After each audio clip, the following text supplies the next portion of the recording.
பிரான்சிலே குடியுரிமை கோருகின்ற மக்களுக்கு புதிய சட்ட விதிகள் அங்கே அமுலாக்கப்படுவதற்கான முக்கியமான அறிக்கை ஒன்று வெளியிடப்பட்டிருக்கிறது. குடியுரிமை கோருகின்ற அனைவரும் சுமார் 45 நிமிடங்கள் இலத்திரனியல் பரீட்சை ஒன்றுக்கு தோற்ற வேண்டுமா.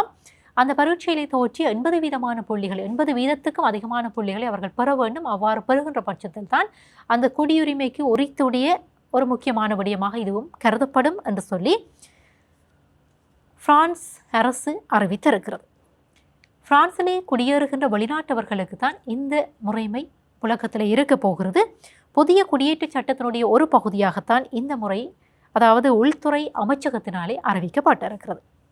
இந்த பிரகாரம், அதாவது இந்த அறிவிப்பினுடைய பிரகாரம் அங்கே நீண்டகால அடிப்படையிலே பிரான்சிலே வசிப்பதற்காக குடியுரிமையை கோருகின்ற மக்கள் சில சிக்கல்களையும் எதிர்கொள்வதற்கான வாய்ப்புகள் இருக்கின்றன. எது எப்படி இருந்தாலும் பிரான்சினுடைய மதிப்புகள், பிரான்சினுடைய வரலாறு, அது மட்டுமன்றி சமூகம், அவர்களுடைய சட்டம், இது போன்ற பல்வேறு விடயங்கள் உள்ளடக்கப்பட்ட அந்த வினாக்கள் அங்கே 45 நிமிட பரீட்சைக்கு தோற்றப்படுவதற்காக காத்திருக்கும் என்று சொல்லி வெளிப்படுத்தப்பட்டிருக்கிறது. அது மட்டுமின்றி மொழியிலே B2 தரத்திலே அவர்கள் தேர்ச்சி அடைய வேண்டும் என்று சொல்லியும் தெரிவிக்கப்பட்டிருக்கிறது. B2 தரம் என்பது எங்களுக்கு தெரியும், பல்கலைக்கழக அனுமதி பெறுவதற்கு இணையான தரம் என்பதும் இங்கே குறிப்பிடக்கூடிய விடயமாக இருக்கிறது. அது மட்டுமன்றி இன்னும் ஒரு விடயம், பிரெஞ்சு மொழியிலே நன்றாக உரையாடுவதற்கும் அந்த நாட்டினுடைய சட்டங்களை புரிந்து கொள்வதற்கும் வாசிப்பதற்குமான தகுதியை கொண்டிருக்கக்கூடிய அளவிற்கு பிரெஞ்சு மொழியிலே அவர்கள் தேர்ச்சி பெற்றவர்களாக இருக்க வேண்டும் என்று சொல்லியும் தெரிவிக்கப்பட்டிருக்கிறது.